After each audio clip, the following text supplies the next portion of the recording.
तो आपकी जर्नी में 12 साल में आपने कितना परसेंटेज CAGR किया होगा एंड आप पैसा भी मैनेज करते हो या एडवाइस करते हो? एडवाइस करता हूँ एंड वो एडवाइस का total pool is upwards of 400-500 CR। Wow, 2 year का CAGR is upwards of 35-36%। Got it. उसका भी रीजन है, वो मैं बताऊंगा आपको। क्या क्या रीजन है इसका? आज के हमारे गेस्ट है अपूर्वा शर्मा, रास कैपिटल के फाउंडर।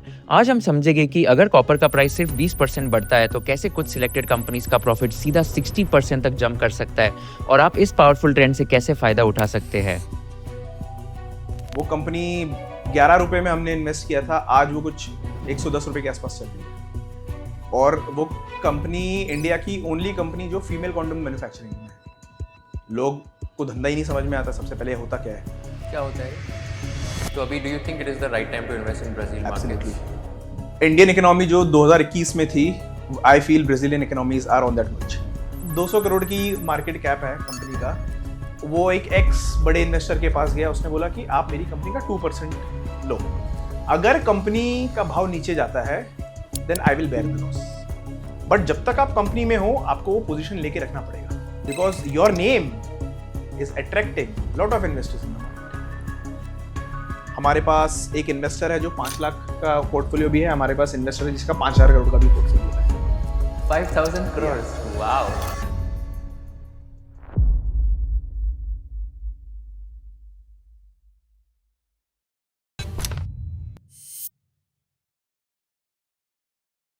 तो अभी आपको कितने साल हो गए स्टॉक मार्केट में इन्वेस्ट किए हुए?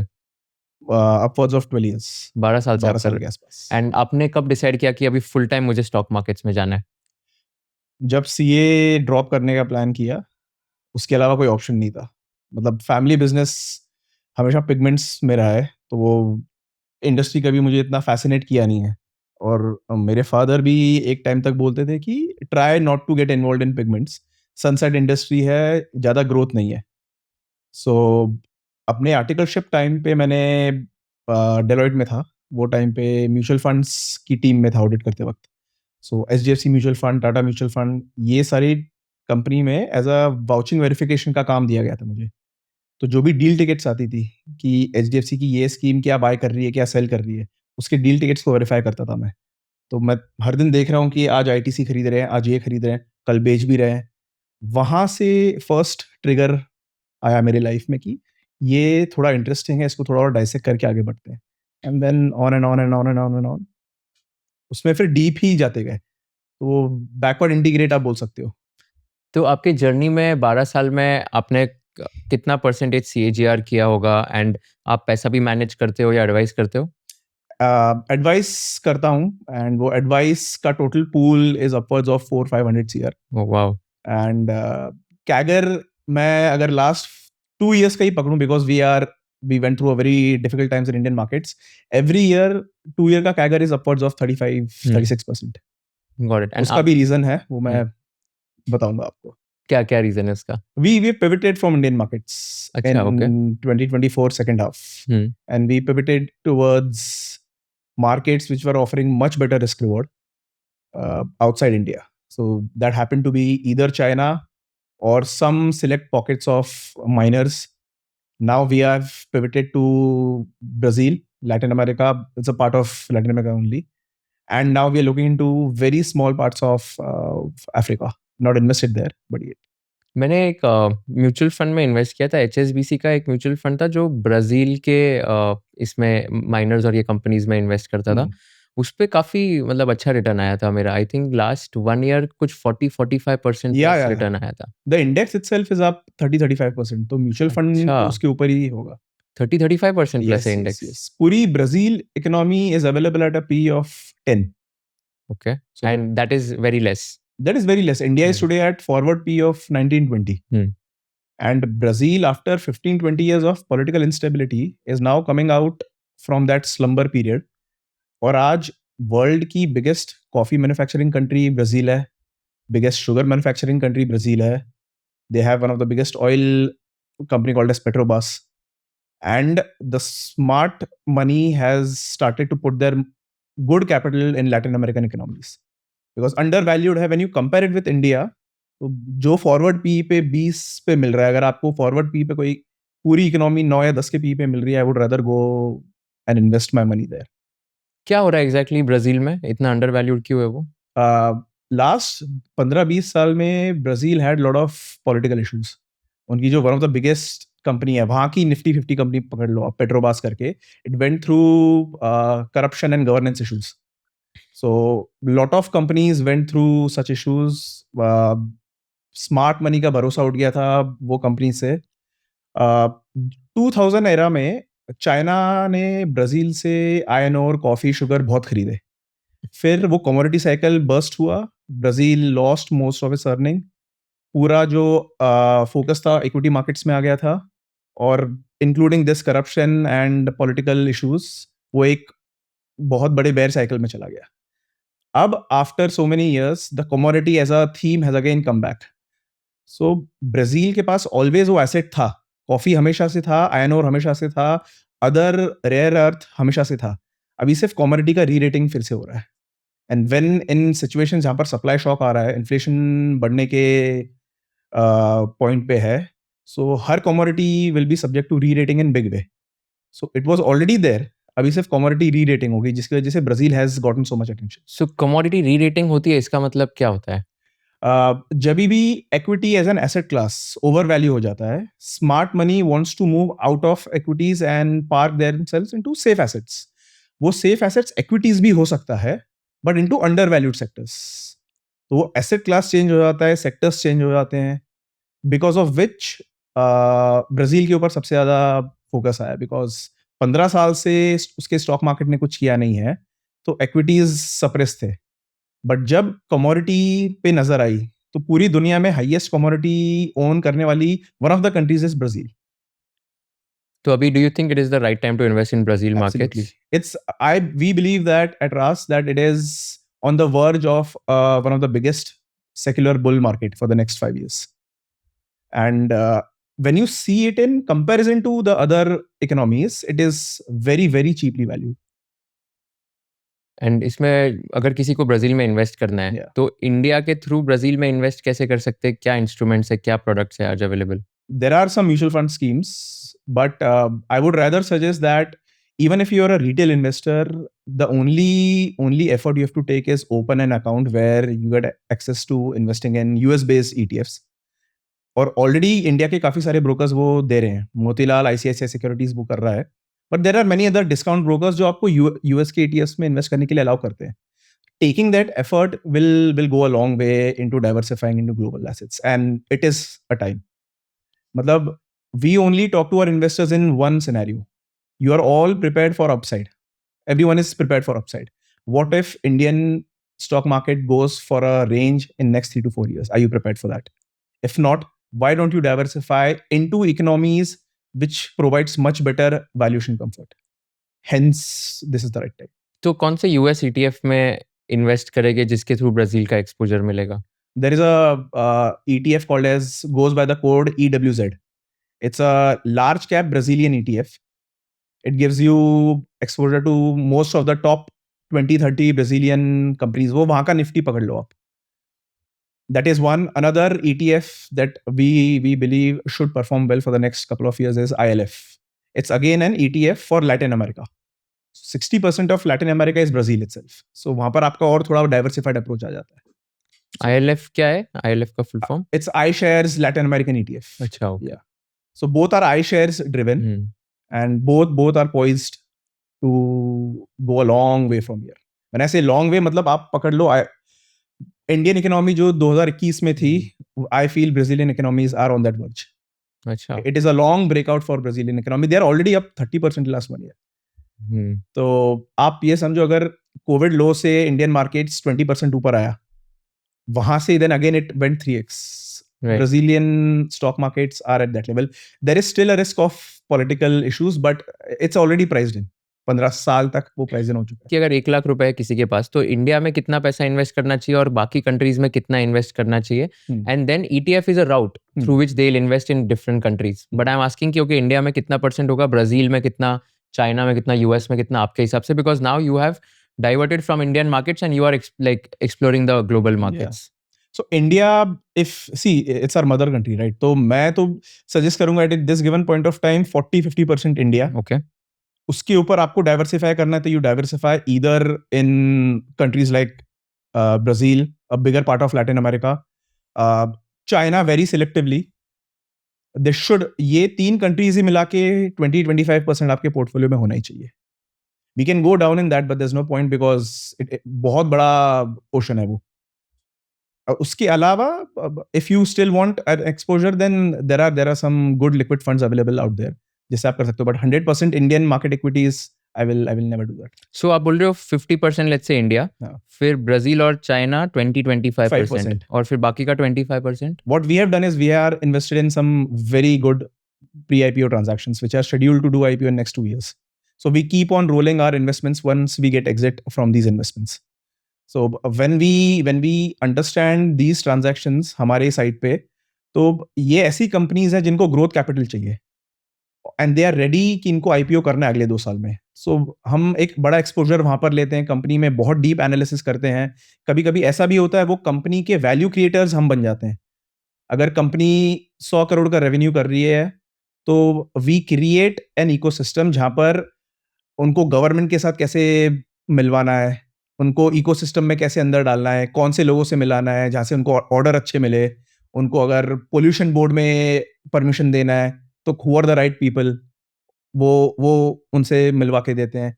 कौन ऐसे इन्वेस्टर्स हैं जिनके आने से the cap table looks very good, ऐसे कौन से लोग हैं जो अब आईपीओ के लिए आपको रेडी करेंगे. तो ये पूरा एक इकोसिस्टम हम वो कंपनी को प्रोवाइड करते हैं. तो ऑपरेशनली भी उन लोग काफी अच्छा कर रहे हैं. स्टॉक मार्केट के ऑप्टिक्स से also you are very well placed. तो जब आईपीओ का टाइम होता है, कैसा भी मार्केट रहने दो, आपके प्री आईपीओ से आईपीओ के लेवल तक you set on a minimum 2 to 3x gain.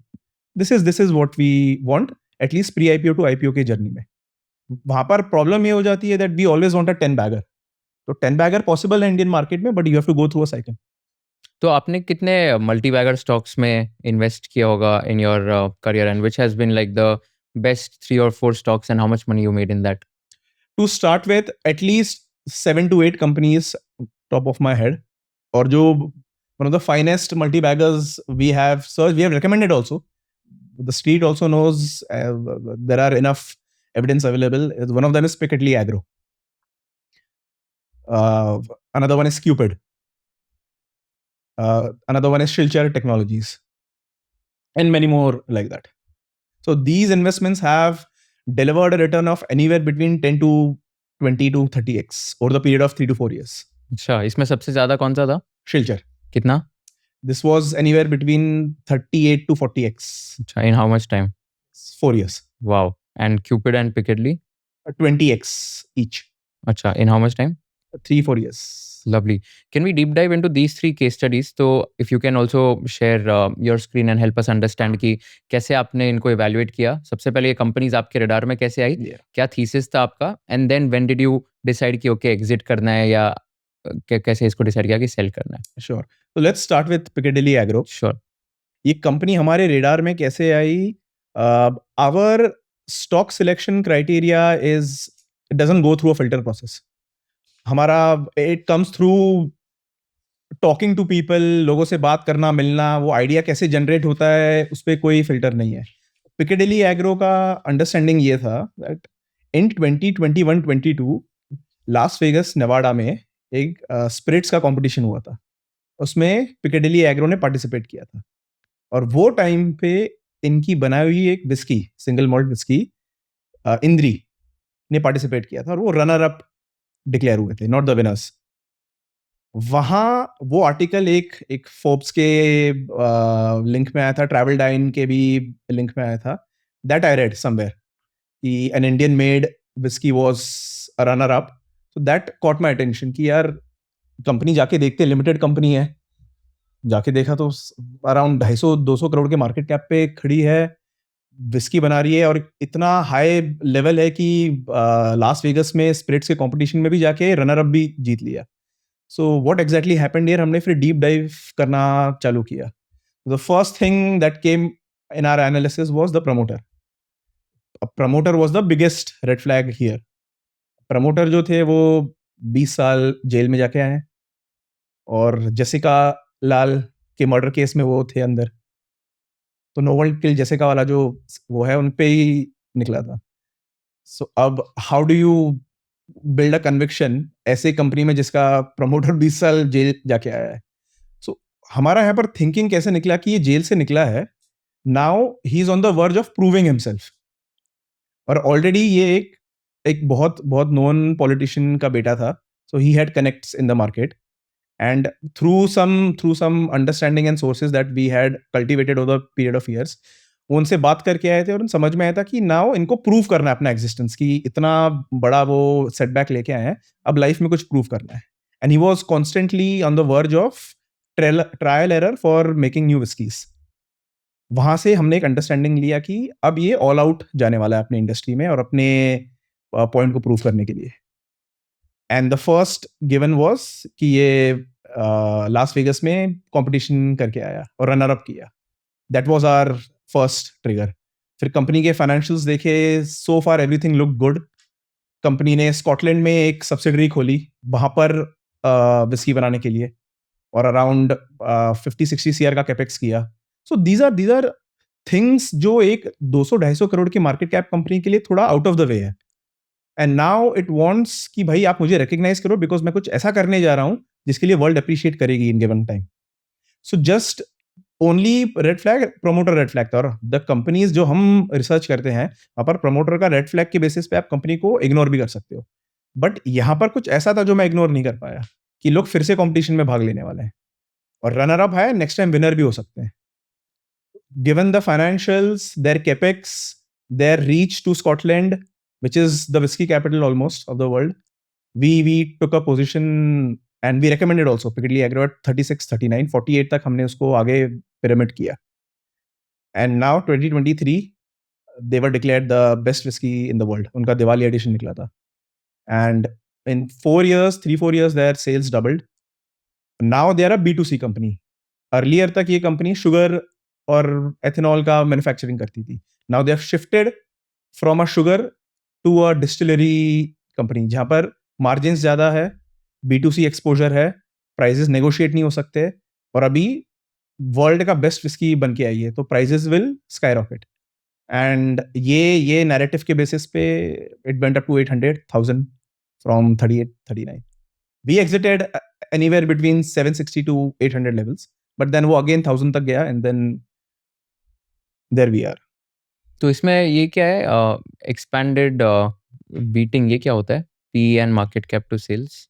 So whenever we enter into any company investment wise, हम चाहते हैं कि वो कंपनी का स्टार्टिंग वैल्यूएशन बहुत लो रहे, रेडार में ना आए। हम नहीं चाहते कि वो कंपनी में कोई FII DII है। मैं नहीं चाहता म्यूचुअल फंड मेरे कंपनीज में है। और स्टार्टिंग वैल्यूएशन लो मतलब कंपनी का प्राइस टू अर्निंग रेशियो एक रीजनेबल एवरेज के नीचे है, कंपनी का मार्केट कैप टू सेल्स 1 के नीचे है, कंपनी का price to book value if 1 के नीचे है तो it is again a good thing. तो दीज आर ऑल लेवल जिस बेसिस पे कंपनी का स्टॉक प्राइस काफी चीपली वैल्यूड होता है। So when we entered all these levels were tick mark in this company. Price to book value 1 के नीचे था, उसका मार्केट कैप टू सेल्स 1 के नीचे था, they had a very big brand in making, promoter holding dilute नहीं हुआ था, everything in check. The biggest red flag was the promoter, but हमने उसको भी साइड में रख के इनके प्रोडक्ट लॉन्च पे ज्यादा फोकस किया। And when we exited when the long term averages go 2 to 3x above their median.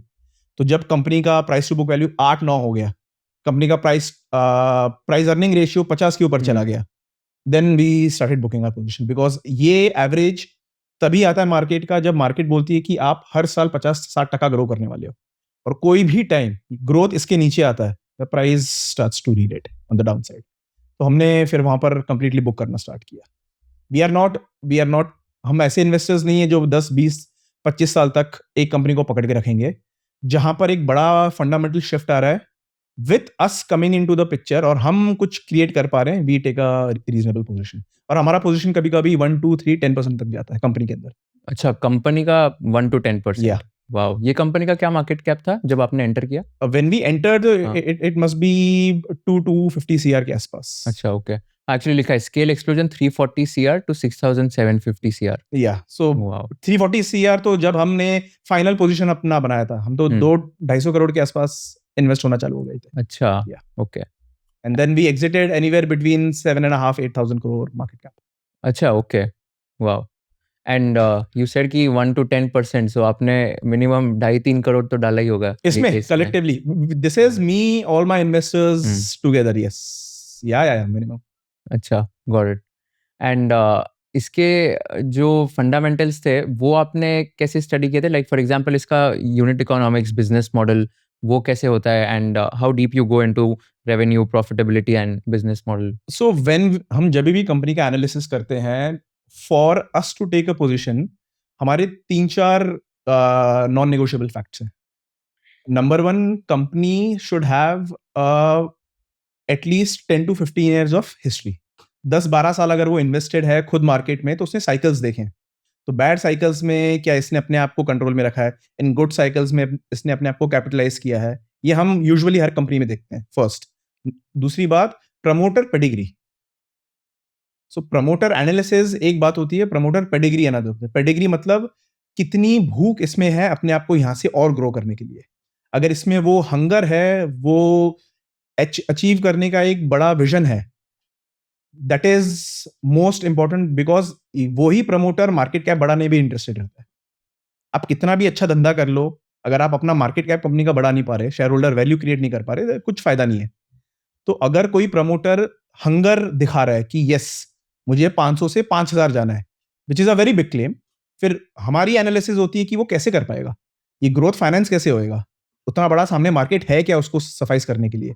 तुमने बोल दिया हम मान लेंगे, ऐसा नहीं हो सकता है। So when it comes to this industry, distillery wara, India is the biggest consumer of whiskey in the world. So for him to sell whiskey in India is not a difficult job. अगर इसका connects है market में, अगर वो world की best whisky बन पा रही है, वो ऑफ शेल्फ इजीली सेल हो जाएगी। तो हमने कुछ डिस्टिलरीज का खुद का एनालिसिस किया, रेडिको खेतान कैसे कर रहा है, यूनाइटेड स्पिरिट्स ने कैसे किया है, अपने आप को बढ़ाया है, क्या पिकेडेली एग्रो वो कर रही है? ऑनेस्टली नहीं। The only biggest bet was them able to get Indri on board, और वो इंद्री के बेसिस पे ही कंपनी रीरेट हुई, नथिंग एल्स। जैसे ही इंद्री का हो हवा खत्म हुआ, we are out of the investment. तो ये था क्या Indri exactly? It's a single malt whisky, hmm. और मेरे ख्याल से लास्ट 2 years में this sales have tripled, because दुनिया का हर इंसान इंद्री पीना चाहता है, और अ कंट्री जो बिगेस्ट विस्की कंज्यूमिंग है, they always want to try something new, and that too an Indian brand, why not? Scotland आप बोल रहे हो? स्कॉटलैंड में तो उनका सब्सिडरी था, बट बनाई तो इंडियन कंपनी ने, Piccadilly. So that became a big thing. और एक B2B कंपनी शिफ्ट हुई है B2C से, राइट? तो वो चीज जो शेल्फ पे डायरेक्टली बिक रही है easily, that is a big री रेटिंग फॉर एनी इंडस्ट्री। तो कोई भी कंपनी अगर B2B से B2C कन्वर्ट कर रही है, वहां पर बहुत बड़ा मार्जिन एक्सपांशन होता है, बिकॉज जब आप बिजनेस टू बिजनेस धंधा कर रहे हो, तभी नेगोशिएशंस बहुत होते हैं। बट जब आप कंज्यूमर के साथ धंधा कर रहे हो, वहां पर आप नेगोशिएट थोड़ी करते। When you sell Maggi, when you sell bread, आपसे कंज्यूमर आके थोड़ी बोलता है मुझे आप मैगी 10 रुपए की 8 में दो, आपको 10 में लेना पड़ेगा। सो एवरी कंपनी जो कंज्यूमर की तरफ फोकस कर रही है और वो ब्रांड उसका चल जाता है, then it's a compounding story for rest of the cycle it exists. Shilchar का क्या स्टोरी है? उसमें कितना पैसा डाला था आपने एंड कितना Shilchar we exited early, but उसमें हमने अराउंड 13-14x बनाया। कंपनी तो 30x तक चली गई थी, सिर्फ एक रीजन की वजह से, India was going through a biggest energy power transformation. 2021 में गवर्नमेंट ने एक स्कीम निकाली थी, RDSS, revamped distribution sector scheme. ये स्कीम का एक ही पर्पस था कि जितने भी यूटिलिटीज हैं और डिस्कॉम्स हैं, उनका ATC लॉसेस कम करना है। तो उसके लिए जितने भी ट्रांसफॉर्मर्स थे, या तो वो रिप्लेस होंगे या तो वो नए आ जाएंगे। तो ट्रांसफॉर्मर्स क्या है, आपके इलेक्ट्रिसिटी के एफिशिएंसी को काफ़ी हद तक अच्छा करता है। तो जितनी भी ट्रांसफॉर्मर कंपनीज थी, उनको सडनली यूटिलिटीज और डिस्कॉम से ऑर्डर मिलने स्टार्ट हो गए, और ये सारी कंपनीज थी जिनका कैपेसिटीज ऑलरेडी मार्केट में था। अभी सडनली इतना ग्रोथ आ गया कि इनकी अनयूटिलाइज कैपेसिटी यूज होने लगी और ऑपरेटिंग लेवरेज बड़ा किक इन हुआ। ये तो सब का मतलब क्या होता है? So actually we don't know what exactly is operating leverage, what is unutilised capacity, थोड़ा इजी वे में एक्सप्लेन करोगे? यस, तो और उसके पहले ये कंपनी करती क्या एग्जैक्टली? ये मैन्युफैक्चरिंग ट्रांसफार्मर बनाती है। तो ट्रांसफार्मर यूज बहुत बड़ा साइज का होता है और डिस्ट्रीब्यूशन और ट्रांसमिशन लाइंस में लगते हैं। और ट्रांसफार्मर का यूजुअली काम ये होता है कि स्मूथली इलेक्ट्रिसिटी पास हो right from the grid to आपके घर पे। तो ऐसे बहुत सारे प्रोडक्ट्स होते हैं जो ट्रांसमिशन डिस्ट्रीब्यूशन लाइन में जाते हैं। फॉल्ट पैसेज इंडिकेटर्स हो गए, ऑटो रिक्लोजर्स हो गए, सेक्शनलाइजर्स हो गए, ट्रांसफार्मर्स उसमें से एक ऐसा प्रोडक्ट है जो साइज में भी बड़ा होता है। अभी कैपेसिटी का कैसा होता है, फॉर एग्जांपल आप 100 चीज अपने फैक्ट्री में बना रहे हो बट बिक रही है सिर्फ 50 चीज। फिर 2-3 साल बाद कुछ गवर्नमेंट ने ऐसा पॉलिसी निकाली और अब आप जो 50 यूनिट बेचते थे वो सडनली 80-90 यूनिट बेचने लगे बिकॉज मार्केट से डिमांड बहुत ज्यादा आ गया। आपके पास कैपेसिटी तो रेडी थी, आप तो उतना ही फिक्स कॉस्ट डाल रहे हो हर साल। तो अभी आपका रेवेन्यू इंक्रीज हो रहा है 40-50% से, बट आपका जो पैट है वो 3-4x हो रहा है बिकॉज आपका एक्स्ट्रा कॉस्ट नहीं लग रहा है वो एडिशनल सेल्स करने के लिए, वो तो रेडी था आपका। That is operating leverage. तो ये सारी कंपनीज जो इतने साल से कैपेसिटीज पे बैठी थी, सडनली गवर्नमेंट की तरफ से इतने ऑर्डर आ गए कि उनका सेल्स शूट अप हुआ, बट जो उनका पैट मार्जिन था वो इतने शूट अप हो गए कि वो रीरेट होते होते होते 30-40x हो गए। This was the biggest biggest biggest thing Indian markets के लिए। और जब आपको इसका अंडरस्टैंडिंग होता है कि ये होने जा रहा है, तब तक तो कंपनी 20-30x हो गई है, तब आप क्या ही इन्वेस्ट करोगे। सो इसके लिए वो स्मॉल माइक्रो कैप में दैट एक फैक्टर और एक पॉलिसी कंपनी की कुंडली बदल देती है। पिकेडिली एग्रो के लिए इंद्री का वर्ल्ड का बेस्ट विस्की होना था।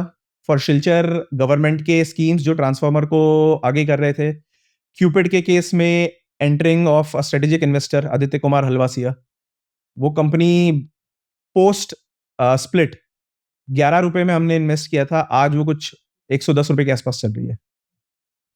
और वो कंपनी इंडिया की ओनली कंपनी जो फीमेल कॉन्डम मैन्युफैक्चरिंग में है। लोग को धंधा ही नहीं समझ में आता सबसे पहले होता क्या है। क्या होता है? फीमेल कॉन्डम्स किसको आइडिया ही नहीं है क्या होता है। हाँ, थोड़ा बताओगे? सो यूजुअली इंडिया में इतना वाइडली यूज में नहीं आता है फीमेल कॉन्डम्स, बट जो थर्ड वर्ल्ड कंट्रीज हैं, ब्राजील हो गया, अफ्रीका हो गया, वहां पर सेक्स एजुकेशन अवेयरनेस नहीं है। सो वहां पर अलग अलग टीम्स जाती हैं ये चीज के लिए, और वहां पर वुमेन्स को ज्यादा एजुकेट किया जाता है और उनको ये प्रोडक्ट दिया जाता है कि आप ज्यादा अवेयर रहो। ओ, एंड ये इनिशिएटिव्स जो होते हैं वो यूएन करवाता है और यूएन फीमेल कॉन्डम्स को अलग अलग जगह पे डिस्ट्रीब्यूट करता है। और ओ, क्यूपिड वर्ल्ड की 3rd-4th कंपनी ही थी जो फीमेल कॉन्डम्स बनाती है। एंड अब वो कंपनी है 25-30% का मार्जिन कर रही है सालों तक। हमने इसमें प्री स्प्लिट इन्वेस्ट किया था 200-250 रुपए के आसपास। डिसेंट कंपनी अपना रेवेन्यू कर रही है, मार्जिन काफी अच्छा है, 200-250 करोड़ के मार्केट कैप पे। और जो प्रमोटर है 70 ईयर्स ओल्ड। मेरा एक क्वेश्चन था कि अब आगे नेक्स्ट कौन इसका जनरेशन है जो संभालेगा। कंपनी के पास इतना बढ़िया प्रोडक्ट है, इंडस्ट्री ऐसी है जो अभी तक लोग ही नहीं समझ पा रहे, मार्केट क्या समझेगा, और आगे जाके इसको बढ़ाना कैसे, ये अपने इंडस्ट्री को 2-3x कैसे करेगा। सो हम कॉल्स इनके इन्वेस्टर कॉन कॉल में जाते थे, क्वेश्चन आंसर्स होता था, बट कंपनी के फ्यूचर ग्रोथ पे कुछ अंडरस्टैंडिंग नहीं आ रहा था। प्रोडक्ट अच्छा है, इंडस्ट्री अच्छी है, प्रमोटर ने अच्छा काम कर लिया, बट आगे कौन क्या करेगा। इतना बड़ा इंडस्ट्री है आपके पास, इतना डिमांड है बाहर उसका ओवरऑल मार्केट में, पर आप उसको बाहर लेके कैसे जाओगे। सो मोस्ट हमारे कुछ वो टाइम पे 10-15 इन्वेस्टर्स ही थे जिन्होंने हमारे साथ इन्वेस्ट किया था, उसमें से 80% इन्वेस्टर्स निकल गए ये बोल के कि अभी 2 साल हो गया है सर, इसमें से वो रेंज में ही रहा है, कुछ आया नहीं है इसमें प्राइस में बम्प ऊपर। तो मैंने बोला कि आप थोड़े टाइम रुकिए, कि इतना समझ में आ रहा है कि some other investor can come and take things in their own hands. Because जब कंपनी ऐसे लेवल पे होती है, जब ही धंधा सेट है, यहाँ पर सिर्फ एक कैटलिस्ट के आने की जरूरत है, तभी एक बहुत बड़ा री रेटिंग हो जाता है। तो मैं इन्वेस्टेड रहा, मेरे कुछ 3-4 इन्वेस्टर्स ही इन्वेस्टेड रहे because of my understanding to them. And enter हुए एक इन्वेस्टर, उनका नाम है Aditya Kumar Halwasia, very very big strategic investor. और धीरे मार्केट से बाय करते करते करते वो कंपनी के ओनर ही बन गए। तो जो ओरिजिनल ओनर थे ओम प्रकाश गर्ग और Veena Garg, they came out and this guy became the owner. और फिर इन्होंने अपने हिसाब से कंपनी चलाई और कंपनी को ग्रेट लेंस तक लेके गए। एंड देन प्राइस ऐसा रीरेट हुआ कि लास्ट 1 साल में कंपनी 5x हो गई। इन टाइम्स जब Indian market is down so much, this alone company became 5x। और आज तक आप इंडिया में पूछोगे किसी को, it's a sensitive topic right, female condom वो क्या होता है, तब तक कंपनी ने अपना रिटर्न बना के कहां से कहां कर दिया अपने आप को। This is another story that people couldn't understand, और हमने कैपिटलाइज किया। तो जब तक मार्केट ब्रॉड बेस्ड मार्केट समझ पाती है तब तक हम वो इन्वेस्टमेंट से बाहर भी हो जाते हैं। तो इसके लिए हम नहीं चाहते कि FII और DI हमारे काउंटर्स में आए। You also invest in companies with zero debt, right? आपको Yeah. debt नहीं चाहिए basically. हमें कंपनी में डेट इसके लिए नहीं चाहिए बिकॉज एक तो हमारी कंपनी जिसमें हम इन्वेस्ट कर रहे हैं वो है 50-200 करोड़ मार्केट कैप, उसमें डेट अगर आ जाता है तो कंपनी का जो वैल्यू है वो बहुत नीचे आ जाता है। तो हम at any given point of time नहीं चाहते कि ये कंपनी डेट लेके अपना कुछ बड़ा काम करे। अगर डेट ले भी रही है तो वो डेट के अगेंस्ट जो प्रोजेक्ट खड़ा कर रही है उसका कॉस्ट ऑफ कैपिटल डेट से ज्यादा हो, रिटर्न उसका जो आ रहा है वो कॉस्ट ऑफ डेट से ज्यादा हो। अगर तुम आज अपना ग्रोथ को 500 से 1000 तक लेके जाने वाले हो और तुम ये कैपेसिटी ऐड कर रहे हो डेट के बेसिस पे, और ये डेट का भाव रेट ऑफ इंटरेस्ट 10% है, जहां जो ग्रोथ आप कर रहे हो उसका रिटर्न 10% से ज्यादा हो, ओनली देन वो debt is good for you. वरना हम कभी नहीं चाहते कि डेट कंपनी में एसोसिएट हो, वो कंपनी के वैल्यू को श्रिंक कर देता है। और आप ये जो मैक्रो फैक्टर्स है उस पे कितना वेटेज देते हो, जैसे market cap to GDP ratio हो गया या तो अलग अलग रेशियोज हो गए, उसको आप कितना क्लोजली इवैल्यूएट करते हो and how do you decide basis on that? हमें जब पोर्टफोलियो एलोकेशन करना है और जब हमें पोर्टफोलियो रीशफल करना है तभी हम मैक्रोस को सबसे ज्यादा इंपॉर्टेंस देते हैं। बिकॉज कंपनी कितनी भी अच्छी हो, कितना भी अच्छा रिजल्ट पोस्ट कर रही है, अगर आपका मैक्रो लेवल इन्फेक्टेड है वो कंपनी के प्राइस पे ट्रिकल डाउन होने ही वाला है।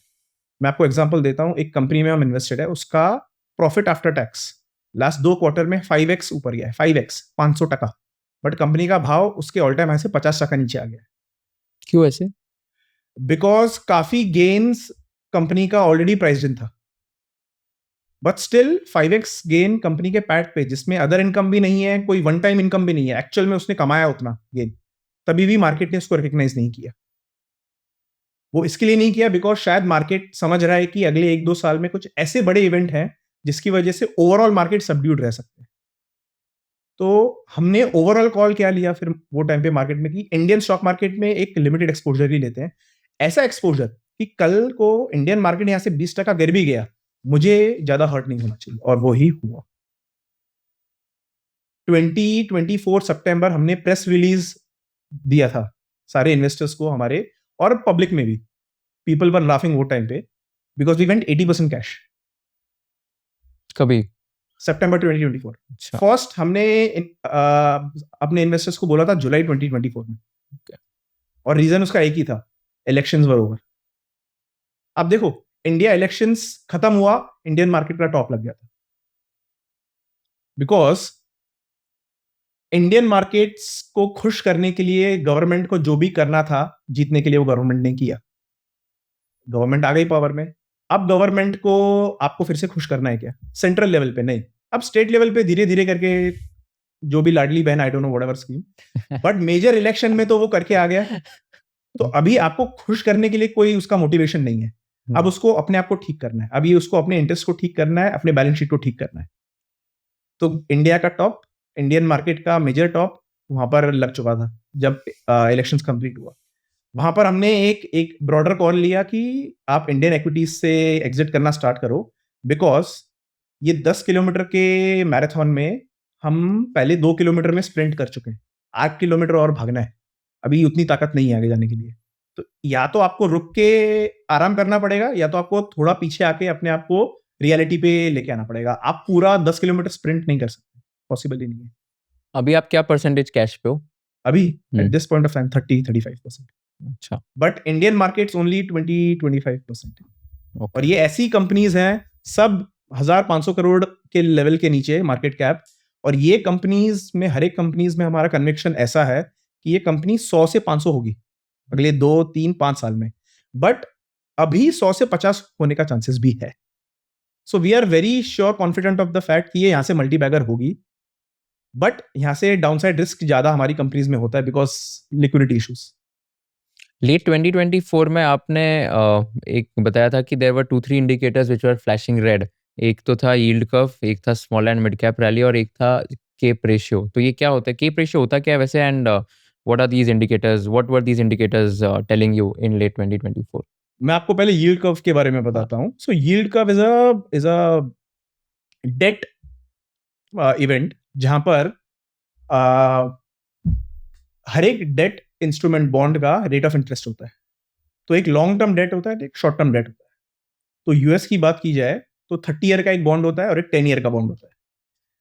अभी यूजुअली लॉन्गर टर्म बॉन्ड में इंटरेस्ट रेट ज्यादा होता है बिकॉज जब लॉन्गर टर्म बॉन्ड कोई इन्वेस्टर खरीद रहा है वो ये बोलता है कि मैं आपका ये रिस्क 30 ईयर्स तक ले रहा हूँ, so I need a better interest rate for that. So at हर गिवन पॉइंट ऑफ टाइम पे 30 ईयर का बॉन्ड है ना हमेशा ज्यादा ट्रेड करेगा rate of interest wise than 10 year bond. But बीच बीच में ऐसा फेनोमेना आता है जब short term interest rate long term interest rate के ऊपर जाती है. तो ये जो कर्व है ये ऐसा हो जाता है. क्यों ऐसा होता है? जो बड़े इन्वेस्टर्स हैं आज मार्केट के, जो कंट्रोल कर रहे हैं पूरे वर्ल्ड के स्टॉक मार्केट को, वो मेजरली अपना प्रेजेंस रखते हैं बॉन्ड मार्केट में. तो बॉन्ड मार्केट वालों ने बोल दिया कि मैं लॉन्ग टर्म रिस्क लेने में इंटरेस्टेड नहीं हूं, मुझे शॉर्ट टर्म रिस्क मैं एक बार के लिए ले पाऊंगा. तो सारे short term bond investors 10 year bond की तरफ भागे. तो जब आपने शॉर्ट टर्म बॉन्ड ज्यादा खरीदना स्टार्ट किया उसका इंटरेस्ट रेट ऊपर गया, 30 पे तो कोई जा ही नहीं रहा है और वो प्राइस ऐसा ऊपर गया और यील्ड कर्व हुआ. मतलब for the first time bound investors बोल रहे हैं कि हम शॉर्ट टर्म रिस्क लेने के लिए रेडी है, लॉन्ग टर्म रिस्क नहीं लेना है. तो जब भी ये यील्ड कर्व होता है वो यील्ड कर्व कंप्लीट होने के बाद रिसेशन फॉलो हुआ है मार्केट में. ये 2000 के टाइम पे भी हुआ है, 2008 के क्रैश के पहले भी हुआ है, 2020 क्रैश के पहले भी हुआ है. बट इस बार जो हुआ है और जो हो रहा है वो आज तक स्टॉक मार्केट की हिस्ट्री में कभी नहीं हुआ है. आज तक जो भी यील्ड कर्व इन्वर्जन हुआ है वो 300 टू 500 डेज के बीच में रहा है. इंडिया में ये यील्ड कर्व इन्वर्जन जो हम अभी विटनेस कर रहे हैं वो 580 डेज क्रॉस हो चुका है. मतलब short term yields are higher than the long term for more than 580 days. Okay. Which is the first time ever in history of stock market in the whole world. देखा गया है historically कि इसके बाद एक बहुत बड़ा रिसेशन फॉलो होता है. अब वो रिसेशन होगा कि नहीं, time has to tell. But ये एक बहुत बड़ा हमारे लिए सिग्नलिंग पॉइंट था कि equities as an asset class can get much more riskier. तो अगर मैं इक्विटीज से ज्यादा रिटर्न एक्सपेक्ट कर रहा हूँ, this is not the right time. तो हमने अपना इक्विटी एक्सपोजर उससे कम किया और वो हर इन्वेस्टमेंट की तरफ गए जहां पर रियल एसेट मिलने वाला है हमें. तो वो रियल एसेट था सिल्वर, कॉपर, यूरेनियम, जो मुझे नहीं लगता इंडिया में शायद कोई इसके बारे में बात भी कर रहा है. यूरेनियम आप एक्सपोजर लोगे कैसे? एमसीएक्स पे नहीं है, एनसीईडीएक्स पे नहीं है, आपको या तो यूएस के कोई ईटीएफ में लेना पड़ेगा या तो आप अवॉइड करो. बट हमने ये देखा कि रियल एसेट की तरफ पूरा फोकस आने वाला है. तो हमने कॉपर मेटल नहीं खरीदा, हमने सिल्वर मेटल नहीं खरीदा.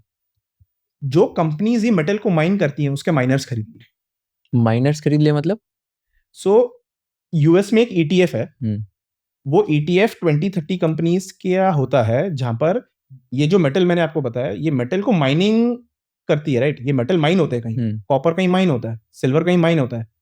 तो ये माइनिंग कंपनीज का एक ईटीएफ है, जैसे निफ्टी 50 एक ईटीएफ है. तो हमने वो ईटीएफ जाके खरीद लिया. क्या नाम है ईटीएफ का? SIL करके एक है. अच्छा. Silver miners. ग्लोबल एक्स का एक है, फिर कॉपेक्स करके है, COPX करके. हमने ये माइनर्स खरीदे बिकॉज हमने क्या देखा कि अगर कॉपर का भाव $1000 से $2000 होता है, $1000 से $1200 होता है, इट्स अ 20% गेन. बट जब ये फेनोमेना होता है तो जो माइनिंग कंपनीज है इनका प्रॉफिट 50-60% ऊपर जाता है. तो हमने वो माइनर्स खरीद लिए. सिल्वर माइनर हमने खरीदा था $31 में, वो हमने प्रेस रिलीज भी किया है and we exited at $100 in 1 year's time. Copper miners भी इन्वेस्टेड एट $41, वो $120 जाके आया. Right now we are invested in uranium miners. कैसे? थ्रू ETF, कौन सा ETF है? URA करके, URA। या ग्लोबल एक्स करके एक वहाँ की फंड है, उसका ये ETF है। सो ये जितनी भी यूरेनियम माइनिंग कंपनीज हैं उनका एक ETF है। हमारा एनालिसिस ये बोलता है कि अगले 2-3 साल में पूरी वर्ल्ड बहुत बड़े यूरेनियम शॉर्टेज के थ्रू जाएगी, बिकॉज आज पूरी दुनिया किसके बारे में बात कर रही है? न्यूक्लियर रिएक्टर्स, न्यूक्लियर मिसाइल्स, ये दोनों यूरेनियम के बिना काम ही नहीं कर सकते। दुनिया में टोटल 440 ग्लोबल न्यूक्लियर रिएक्टर्स हैं और धीरे धीरे करके सारे रिएक्टर्स दुनिया में चालू हो रहे हैं। ये सबको यूरेनियम लगने वाला है टाइम टू टाइम, पर यूरेनियम माइनिंग कंपनीज उतनी ही है। एक यूरेनियम माइनिंग कंपनी को अप्रूवल के लिए 10 से 15 साल जाते हैं, बहुत रेयर मिनरल है वो, और स्ट्रेटेजिक रिजर्व मेटल यूएस ने इसको बोल दिया है। अभी इंडिया ने भी कनाडा और कजाकिस्तान के साथ यूरेनियम माइनिंग कॉन्ट्रैक्ट्स किए हैं, क्योंकि अगर आपको यूरेनियम टाइम पे नहीं मिला तो आपके रिएक्टर्स बंद हो जाएंगे, आपको हर 48 आवर्स में उसको रिफ्यूल करना पड़ता है। And it's a clean source, right? उसमें कोई कार्बन एमिट नहीं होता है, it's a clean source of energy. तो अगर आपको यूरेनियम नहीं मिलने वाला तो आपके रिएक्टर्स नहीं चलेंगे, रिएक्टर्स नहीं चलेंगे तो आपका जो कार्बन का टारगेट था वो मीट नहीं होगा। दुनिया में हर एक कंट्री आज अपनी यूरेनियम सोर्स को लेने में लगी है, और यूरेनियम का जो प्राइसिंग है वो फ्लोर होता है और एक सीलिंग होता है। समझो आप यूरेनियम माइनिंग कंपनी हो, आपने यूरेनियम माइन किया, आप बोलोगे मुझे ये भाव के नीचे मैं यूरेनियम दूंगा ही नहीं आपको। जो खरीद रहा है वो बोलेगा मैं ये भाव के ऊपर खरीदूंगा ही नहीं। तो फ्लोर सेट होता है, सीलिंग सेट होता है। Uranium mining companies in US right now वो फ्लोर और सीलिंग डिसाइड कर रहे हैं, anywhere between $80 to $160 to $200 is well. एक सॉरी, क्या है 80 to 160? क्या है फ्लोर, मतलब ये हाँ। फ्लोर हो जाता है। यूरेनियम माइनिंग कंपनीज बोलेगी $80 के नीचे मैं आपको बेचूंगा नहीं। ओके। जो खरीद रहा है यूरेनियम हाँ। रिएक्टर्स और यूटिलिटीज, वो बोलेगा कि $200 के ऊपर मैं आपको दूंगा नहीं। नहीं, एक मिनट, वो बोल रहा है $200 के ऊपर मैं आपको दूंगा मैं नहीं, आपको बाय नहीं मैं करूंगा। आपसे बाय नहीं करूंगा उतना महंगा। हम्म। और जो बेच रहा है वो बोलेगा कि मैं आपको 80 के नीचे दे नहीं सकता। अच्छा, तो 80 to 200 का एक रेंज डिसाइड हो गया मार्केट। करेक्ट। हाँ अब आपको यही रेंज में बेचना है, हाँ, राइट। बिकॉज जो यूटिलिटीज है जो न्यूक्लियर रिएक्टर चला रही है उनको भी प्रॉफिट कमाना है। तो अगर वो कोई भी अनशन भाव पे खरीदने लगे तो वो कभी प्रॉफिट नहीं बना पाएंगे। तो अभी क्या चल रहा है ये गैप? इट्स स्टिल ये डिसाइड हो रहा है, बट ये $80 के ऊपर ही चल रहा है। ओके। अगर ये सीलिंग 160 और $200 पे फ्रीज होता है, जो यूरेनियम माइनिंग कंपनीज है उनके कैश फ्लोज डिसाइड हो जाएंगे, क्योंकि अब उन लोग हर पाउंड वो प्राइस के हिसाब से कैलकुलेट करेंगे। जब उनके ये प्राइस डिसाइड होके उनके बैलेंस शीट पीएनएल में कैश फ्लो करके आएंगे, तब ये माइनर्स विल रैली। ये सेम चीज हमने सिल्वर माइनर्स में किया था, कॉपर माइनर्स में किया, कि आप मेटल क्यों खरीद रहे हो? जो उनको माइन कर रहा है वही खरीद लो। और इंडिया के थ्रू आप कंफर्टेबली इन्वेस्ट कर सकते हो ये माइनर्स में। हमें करना नहीं है क्योंकि हम आलसी लोग हैं। क्योंकि हम सिल्वर बीज है यहाँ पर करने के लिए, बट वो रिटर्न नहीं दे पाएंगी जो रिटर्न आज मैंने मेरे इन्वेस्टर्स को थ्रू माइनस करवा के दिया। और सबसे बड़ा एडवांटेज, लास्ट 1.5 साल में यूएसडी अप्रिशिएट हुआ है, आईएनआर डिप्रिशिएट हुआ है। हमने जब माइनर्स में इन्वेस्ट किया था तब डॉलर एग्जांपल 89 था, 88 89 था, आज डॉलर 93 तक पहुंच गया। तो मैंने माइनर्स में भी कमाया, मैंने डॉलर में भी कमाया। सो ये शिफ्ट की वजह से हमारा कैगर 30% के ऊपर रहा, क्योंकि हमने इंडिया में मिनिमल एक्सपोजर कर दिया और हमारा silver, copper, China and now Latin America, Brazil and uranium में हमने शिफ्ट हुआ है। तो बहुत सिंपल है क्वेश्चन। मुझे अगर आपको इंडियन मार्केट में इन्वेस्ट कराना है ना, मुझे 1 दिन लगेगा। मेरे पास रिसर्च रेडी है, आपके पास पैसा रेडी है, मैं 1 दिन में आपको इन्वेस्ट करवा दूंगा। तो क्यों लोग फोमो में रहते हैं, आई डोंट नो। कुछ मिस नहीं होएगा, मिस 1 दिन लगता है 100% इन्वेस्ट होने में। If you have big capital आपको तो फटाफट हो जाएगा, but according to our analysis उसका भी मैं आपको प्रॉपर अंडरस्टैंडिंग दूंगा कि वेयर वी थिंक दैट अगला 1-2 साल मार्केट क्या रियलिटी सेट इन करके बैठा है। तो लेट्स अंडरस्टैंड दैट थिंग। तो अगले 1-2 साल में क्या लगता है, आपका क्या एनालिसिस है एंड क्या व्यू पॉइंट है मार्केट्स का, क्या होगा? 2000 के ईयर के बाद इंडिया का growth rate was 15-20% every year. तो हमारा जो जीडीपी ग्रोथ रेट था और स्टॉक मार्केट इन लाइन चलते थे for so many years. Covid के बाद ये पूरा हिसाब चेंज हो गया। कोविड के बाद हम इतने नेगेटिव चले गए कि आउटसाइड लिक्विडिटी जरूरत पड़ी वो नेगेटिव से पॉजिटिव में आने के लिए। और वो इतनी लिक्विडिटी आई कि जो डिफरेंस था इंडियन जीडीपी में और स्टॉक मार्केट रिटर्न में, वो बहुत बढ़ते गया गैप। जीडीपी ऐसे ही जा रही थी बट स्टॉक मार्केट ऐसे हो गया। अभी इंडिया का जो गेन है लास्ट 3-4 साल में, स्मॉल कैप इंडेक्स 4x हो चुका है, माइक्रो कैप इंडेक्स 4-5x हो चुका है, एसएमई कंपनीज 20-30-40x हो चुकी हैं। आप सिर्फ इतना जाके देखो, लास्ट 2-3 साल में इनके सेल्स उतने एक्स हुए हैं क्या? क्या उनके पैट उतने 20-30x बढ़े हैं क्या? अगर नहीं बढ़े हैं तो इंडियन स्टॉक मार्केट रियलिटी से बहुत आगे जा चुका है। मतलब वो इतना आगे चला गया कि अब वो पीछे उसको कुछ दिख नहीं रहा है और आगे का डायरेक्शन है नहीं उसके पास। तो इसकी हम सिंपल एनालिसिस ये करते हैं कि आज India 20 times price to book value पे, निफ्टी 50 का इंडेक्स मैं पकड़ता हूं एग्जांपल के लिए, 20 times price to earning ratio पे चीप लगता है। पूरी इंडियन स्टॉक मार्केट इंडस्ट्री बोल रही है 20 के पी पे तो निफ्टी खरीदना चाहिए, जबकि 25 साल का एवरेज 21 है, हम तो 25 साल के एवरेज से भी नीचे हैं। बट यहां पर एक एडिशनल मेट्रिक है जो सबको देखना चाहिए, वो है पेग रेशियो, विच इज अगर आप प्राइस टू अर्निंग्स को पेग रेशियो के साथ देखो तो आपको बहुत अच्छी रियलिटी मार्केट के बारे में मालूम पड़ जाती है कि आप एक एक्सपेंसिव मार्केट को प्राइस करो बट एट व्हाट ग्रोथ। अगर ये कंपनी बहुत ओवर वैल्यूड है तो ठीक है, ओवर वैल्यूड है मैं मान गया, बट सामने उतना ग्रोथ है क्या? तो हम लास्ट 20-25 साल से 15-20% का जीडीपी ग्रोथ रेट पे चले हैं और वो टाइम पे हमारा मार्केट इन लाइन चला है। आज हमारा जीडीपी का growth rate has come into single digit, which is less than 10%। और ये कोविड के बाद फर्स्ट टाइम है जब हमारा GDP growth rate single digit में आ गया है। तो आप स्टॉक मार्केट से डबल डिजिट ग्रोथ कैसे एक्सपेक्ट कर सकते हैं? सो जब आप इंडिया का निफ्टी 50 पीई रेशियो देखते हो और उसका पेग रेशियो देखते हो, विच इज 2.2, तब आपको 20 का पीई भी महंगा लगेगा। तो आप बोल रहे हो अभी इंडियन मार्केट्स महंगे, चीप तो नहीं है। बट सब लोग तो ये बोल रहे हैं कि this is the best time to invest in the markets right now. अभी बॉटम आउट हो गए एंड अभी अप्रैल 2026, अभी नहीं करोगे तो कब करोगे? अगर बॉटम आउट हो गए हैं और नया लो बना तब आप उनको क्या बोलोगे? नंबर 1। नंबर 2, आज small cap Nifty small cap 100 का इंडेक्स एक है, उसका प्राइस टू अर्निंग रेशियो 30 चल रहा है, प्राइस टू बुक वैल्यू 3.3 चल रहा है। जब ये टॉप से करेक्ट हुआ था तब ये 4 पे था, प्राइस टू बुक वैल्यू आज 3.3 पे है। तो और इंडिया का स्मॉल कैप का अर्निंग सीजन लास्ट 20 क्वार्टर में सबसे लोएस्ट रहा है और हमारा stock market valuation last 20 quarters में सबसे हाईएस्ट रहा है। ये इतना बड़ा डिस्काउंट आप कैसे नहीं देख पा रहे? तो may be individual company wise, sector wise आप वो call low, but overall Indian market में 1 लाख रुपया है मेरे पास, पूरा पूरा 1 लाख इंडियन मार्केट में, कभी मैं अगले 1-2 साल तक मार्केट में किसी को बोल ही नहीं सकता हूं। एक नेगेटिव ट्रिगर हालत खराब कर देगा इंडिया की।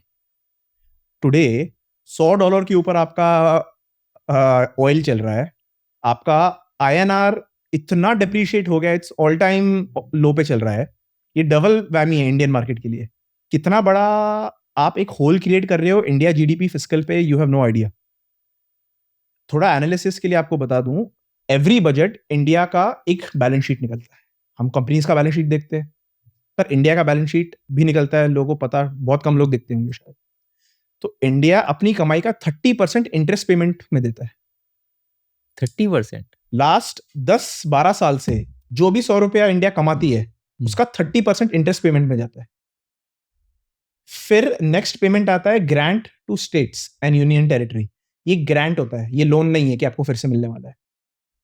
उसके बाद जो बचता है वो जाता है रोड, रेलवे, डिफेंस, वॉटएवर। सो एक ऐसी इकोनॉमी जहां पर आपका पहला 35-40% कंपलसरी ऑब्लिगेशंस में जा रहा है और जो बच रहा है वो आपको एलोकेट करना है। और उसके बाद ये जब सप्लाई शॉक आता है, ये ऑयल शॉक आता है, सो आप कंफर्टेबली स्पेंड नहीं कर पाओगे मार्केट में। और फिर उस पर आप मसाला डाल दो, बंगाल में 5,000 रुपया दे रहे हो, महाराष्ट्र में 10,000 रुपया दे रहे हो, ये पैसा तो स्टेट गवर्नमेंट ही देने वाली है और स्टेट गवर्नमेंट को पैसा आता है सेंट्रल गवर्नमेंट के ग्रांट से। अभी एक इंफ्रा कंपनी जिसने ब्रिज बनाया, और जब उसका पेमेंट का टाइम आता है और अगर गवर्नमेंट फिस्कल डेफिसिट में चली गई, वो पेमेंट कहां से करेगी वो कंपनी को? आप न्यूज देखना जाके, इन 10 years first time Maharashtra government has gone into fiscal deficit. Headline बहुत सिंपल है पढ़ने के लिए, बट जब बड़े बड़े इंफ्रा कंपनीज को पेमेंट करने का टाइम होगा, ये पेमेंट डिलेज होंगे। पेमेंट डिलेज होंगे तो उनके रिसीवेबल्स बढ़ेंगे, रिसीवेबल्स बढ़ेंगे तो उनका कैश कन्वर्ट नहीं होगा, कैश कन्वर्ट नहीं होगा तो उनका ग्रोथ कम होगा, ग्रोथ कम होगा तो कंपनीज रीरेट होंगी। ये होने वाला है और ये हो रहा है, ये होते रहेगा।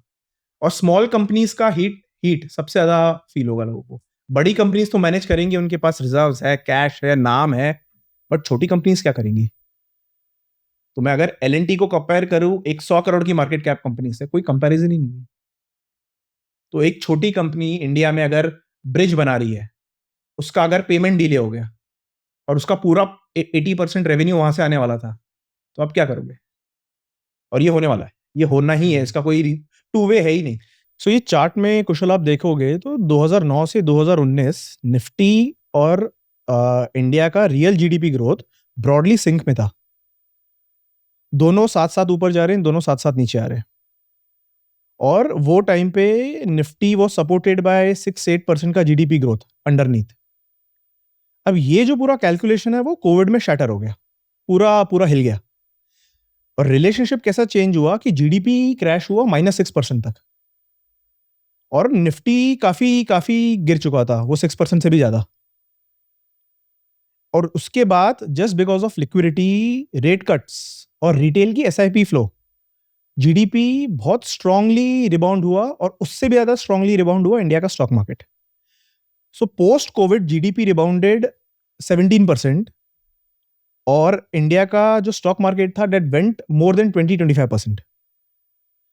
सो जो FY22 का जो बेस है ना, वो एक इल्यूजन क्रिएट करता है आज इंडियन मार्केट्स में। तो आज फ्रॉम दैट ईयर FY22 से आज तक इंडिया का GDP growth steadily D accelerate हो रहा है। 9.7 से 8.2, 8.2 से 7.6, और आज 6.8 के आसपास कुछ है, trending lower. But Nifty FY22 से क्लाइम होते होते 26,200 तक गया है। तो ये जो ट्रिपल इफेक्ट आया है, जहां पर जीडीपी का ग्रोथ रेट कम होते गया और निफ्टी क्लाइम होते गया, ये एक बहुत बड़ा उसने गैप क्रिएट किया मार्केट में। तो गोइंग फॉरवर्ड ये गैप ज्यादा देर तक मार्केट में सस्टेन नहीं होता है, और इसमें से कुछ एक चीज को करेक्ट होना पड़ेगा, या तो स्टॉक मार्केट वैल्यूएशंस को, या तो इंडिया जीडीपी को उतने ग्रोथ पे फिर से जाना पड़ेगा। तो क्या इंडिया का जीडीपी फिर से वो ग्रोथ तक जा सकता है? क्वेश्चन तो बहुत डिफिकल्ट है, because so many macro events आ रहे हैं एक साथ कॉकटेल बन के वो ग्रोथ को नहीं पॉसिबल करने के लिए। सो ये सिनेरियो में एक ही चीज रह जाती है, विच इज आप का स्टॉक मार्केट वैल्यूएशंस को फिर से एवरेज पे आना पड़ेगा। सो लास्ट टाइम ये पैटर्न अपीयर हुआ था, वो था 2017-20। आज वो पैटर्न, और 2017-20 के बाद मार्केट विटनेस्ड अ 40% क्रैश। वो सेम पैटर्न धीरे धीरे करके इमर्ज हो रहा है। आई एम नॉट सेइंग कल हो जाएगा वो, it takes a lot of time patterns को इमर्ज होने के लिए। बट जब वो पैटर्न्स इमर्ज होके फिर आपको एक ट्रिगर की जरूरत पड़ती है, वो ट्रिगर जैसे ही आ जाता है then everything follows, right. So today आज हम मार्केट में कहां पर हैं कि जब भी कोई मार्केट का पीई राइज होता है और जीडीपी ग्रोथ फॉल होता है, तब मार्केट कंपनी के अर्निंग्स को फ्रंट रन करती है। निफ्टी ऊपर जा रहा है और ग्रोथ रेट नीचे आते जा रहा है। तो आज का जो निफ्टी 50 का पीई जो 19.6 है और जीडीपी ग्रोथ 8% है, ये पैटर्न कोविड के बाद फर्स्ट टाइम आ रहा है। दैट्स व्हाई इंडियन इक्विटीज में 100% allocation we are not comfortable. बाकी लोगों का शायद अलग होगा, but this is our view. Got it. तो इसमें एक और बात बताओ, लाइक इंटरेस्टिंग चीज़ है, इससे जो सारे बड़े बड़े इन्वेस्टर्स होते हैं तो वो कैसे डील करते हैं स्टॉक मार्केट्स में, and how does that entire thing work, like when they take allotment और when they buy invest in shares, so what exactly happens, and what is the process through which they do these things? मैं आपको एक बहुत hidden concept stock market का बताता हूँ, it's called as name lending. ये lately लोगों ने बात करना स्टार्ट किया है। नेम लेंडिंग क्या होता है? एक कंपनी है, समझ लो उसका 500 करोड़ का मार्केट कैप है, वो कंपनी के पास धंधा है, सब है, बट उसके पास अच्छा इन्वेस्टर नहीं है। आज इंडियन स्टॉक मार्केट क्या है? एक्स ने इन्वेस्ट किया है, मुझे भी इन्वेस्ट करना है, वाई ने इन्वेस्ट किया है, मुझे भी इन्वेस्ट करना है। तो वो कंपनी है, वो कोई बड़े इन्वेस्टर के पास जाएगी और उसको बोलेगी कि आप मेरी कंपनी में इन्वेस्ट करो। तो आप जब इन्वेस्ट करोगे, आप बाय करोगे, आपका स्टेक दिखेगा, तो ब्रॉडर इंडियन रिटेल इन्वेस्टर्स को कॉन्फिडेंस आएगा। So out of 10 times may be 5-6 times वो लॉन्ग टर्म में वर्क करता है कि वो इन्वेस्टर ने अपना पैसा डाला और कंपनी धीरे धीरे करके ऊपर जा रही है, इन्वेस्ट कर रही है and they are making money. But कुछ टाइम इंडियन मार्केट्स में ऐसा भी होता है जहां पर इन्वेस्टर का चॉइस नहीं है उसमें इन्वेस्ट करना, बट कंपनी शायद थोड़ा डेस्परेट है, कंपनी चाहती है कि दिखे कि एक बड़ा इन्वेस्टर इसमें इन्वेस्टेड है। तो वहां पर फिर बहुत different types of deal set होती है मार्केट में। वो एक नॉर्मल इंडियन इन्वेस्टर के माइंड के बहुत आगे है। वो अगर सोचेगा तो वो ये बोल देगा कि इंडियन मार्केट में ऐसा सब भी होता है। तो एक एक 200 करोड़ की मार्केट कैप है कंपनी का, वो एक एक्स बड़े इन्वेस्टर के पास गया, उसने बोला कि आप मेरी कंपनी का 2% लो। तो इन्वेस्टर पूछेगा क्यों लूं, स्टोरी वोरी सब एक्सप्लेन करेगा, ग्रोथ स्टोरी बताएगा, अपना रिस्क बताएगा। इन्वेस्टर ने बोल दिया नहीं करना है। तो अब वो कंपनी के पास क्या क्या है भाई, ऐसा क्या कन्विंसिंग पावर है कि वो इन्वेस्टर इन्वेस्ट कर ले? तो कंपनी उसको बोलेगी कि आप एक काम कीजिए, आप 2% लीजिए, अगर अगर ये मेरे पे नहीं आना चाहिए बाद में, अगर कंपनी का भाव नीचे जाता है then I will bear the loss. But जब तक आप कंपनी में हो आपको वो पोजीशन लेके रखना पड़ेगा, because your name is attracting lot of investors in the market. Oh my god. So I want to, मतलब please lend me your name so that मेरा ऑप्टिक्स अच्छा लग रहा है। आज आप क्या करते हो, आप जाके कोई भी डेटा कंपनी में सीनियर विनर में जाके आप देखोगे आरओई अच्छा है, आरओसी अच्छा है, ग्रोथ रेट अच्छा है, प्रॉफिट अच्छा है, डेट नहीं कर लो। और वो कंपनी ने आपको पैसा नहीं बना के दिया तो क्यों क्यों नहीं बना के दिया? बट उसमें कोई समझो अच्छा बड़ा इन्वेस्टर है, उसका भी स्टेक है, आप सोच रहे हो अभी भी ये पैसा कमा के क्यों नहीं देगी? ये बंदा, ये जो इन्वेस्टर है ये भी इन्वेस्टेड है, बट आपको पता ही नहीं वो इन्वेस्टर तो खुश है, उसका लॉस नहीं होने वाला है। लॉस तो इंडियन रिटेल इन्वेस्टर का है, जिसको लग रहा है कि ये कंपनी में वो इन्वेस्टेड है बिकॉज ओ माय गॉड इसका क्या क्या होने वाला है। But back of the curtain पकड़ लो, बहुत सारी डील्स मार्केट में होती हैं, तो आप बहुत सारी। बोल रहे हो कि जैसे प्रमोटर बोलेगा कि ओके आप इन्वेस्ट कर लो, 2% ले लो, एंड अगर शेयर प्राइस नीचे चली गई तो वो लॉस प्रमोटर बेयर कर लेगा, एंड अगर ऊपर चला गया तो अपसाइड इन्वेस्ट फिर वो शेयरिंग अलग अलग शेयरिंग होती है अलग अलग वे में। अच्छा, तो प्रमोटर वो शेयर करता है यस, अपसाइड अगर हुआ तो? प्रमोटर को भी लिक्विडिटी चाहिए ना। ओ प्रमोटर अपनी कंपनी में बाय करता है ये रीजन से कि उसको पता है आगे जाके उसकी कंपनी अच्छी परफॉर्म करने वाली है, ओनली देन वो बाय करेगा। वो क्यों बाय करेगा? अगर वो अपने धंधे में डाल के साल का 12% कमा रहा है बट उसको कोई दूसरा इंस्ट्रूमेंट 20% कमा के डाल रहा है तो वो अपनी कंपनी में इन्वेस्ट क्यों करेगा? बट अगर वो चाहता है कि यार ऊपर कंपनी का शेयर प्राइस जा रहा है, मैं भी इसमें साइड साइड में थोड़ा कमाऊं, अपने अपने इन्वेस्टमेंट में तो कमाएगा ही, बट वो अपना इन्वेस्टमेंट बाहर जाके बेचेगा तो दिखेगा ना, अरे प्रमोटर ने सेल किया है, तो मैं मेरी एडिशनल लिक्विडिटी कहां से लाऊं? चलो मैं तुझे बताऊंगा, बट बहुत बहुत वाइड स्पेस है ये। सो एक एक पॉइंट पे आके मार्केट में वो डील्स अपने आप प्रेजेंट होती है कि आप उतने रिकग्नाइजेबल या आप उतने पावरफुल बन जाते हो to enter in that space. तो मैं हमारे टीम में मैं ये बोलता हूं that excel sheets don't make money in micro caps, access does. So today in our team we have huge access to things that our normal retail investors usually will find it difficult. So आज एक बड़ा investor क्या lens से वो company देख रहा है और एक रिटेल इन्वेस्टर, डिफरेंस होगा ना। रिटेल इन्वेस्टर देख रहा है कि 2 साल में क्या ग्रोथ करेगा, वो जो बड़ा इन्वेस्टर है वो ये देख रहा है कि ये कंपनी 3 प्रोडक्ट बेचती है, उसमें ये प्रोडक्ट में कौन से स्टेट में कितने भाव पे क्या बेच रहा है। यार ये कंपनी को एक काम करता हूँ, मेरा एक फ्रेंड है वो दुबई ओमान में भी धंधा करता है, उसका ये माल मैं वहां भी बिकूं, वो वैसे सोचता है क्योंकि उसका बड़ा इंटरेस्ट है ये कंपनी में, वो 3-4% ओन करके बैठा है। So he wants that company to perform, तो वो अपनी जान लगा देता है कंपनी को परफॉर्म करवाने में। सो एट बहुत सारे गिवन पॉइंट ऑफ टाइम हमारी रिसर्च ऐसे लेवल तक जाती है कि प्रमोटर्स हमें बोलते हैं कि ये तो हमें भी नहीं पता था। सो वहां पर आपका एज आता है, एंड वहां पर वी फील वेरी कॉन्फिडेंट कि ओके यार ठीक है, कुछ भी बड़ा मार्केट में मैक्रो पर्सपेक्टिव आने दो, कुछ भी आने दो, what we have done today comfortable है यार हम लोग आज अपना ये पोजीशन पकड़ने में। ऐसा भी होता है क्या कि लेट्स से अगर एक बड़े इन्वेस्टर ने इन्वेस्ट किया वो कंपनी में एंड देन वही बोलते कि आप मेरे को इसमें से थोड़ा सा वापस पैसा दे दो in the form of a kickback अरे बिल्कुल एंड बिल्कुल होता है। आप ये समझो कोई भी बड़ा इन्वेस्टर आप पे पैसा क्यों डालेगा? लॉस तो नहीं करेगा वो स्टॉक मार्केट में, जबकि loss is a very normal thing, पर वो लॉस क्यों करेगा? उसके पास बहुत एवेन्यू है जहां पर वो लॉस नहीं करे। सो अगर वो आपके साथ इन्वेस्टेड रहना चाहता है, आप मुझे हेज करके दो, पर ये सारी चीजें कभी पेपर पे लिखी नहीं होती, ये ट्रस्ट बेसिस पे होता है। बट एक बहुत बड़ी पैरेलल स्टॉक मार्केट इकोनॉमी इस पे चलती है। वाओ, अगर आप चाहते हो आपकी कंपनी के शेयर प्राइस नहीं गिरेंगे कब? या तो ज्यादा सेलिंग हो रही है, ये वन वे होता है, और दूसरा भाई क्या होता है, बाइंग नहीं हो रही है। ये दोनों के लिए इन्वेस्टर्स रेडी है, लिक्विडिटी रेडी है, तो बाय करो, जो भी लॉस होगा देखो, मैं जब तक तुम बोलोगे तब तक ये काउंटर पे रहूंगा। Wow, crazy.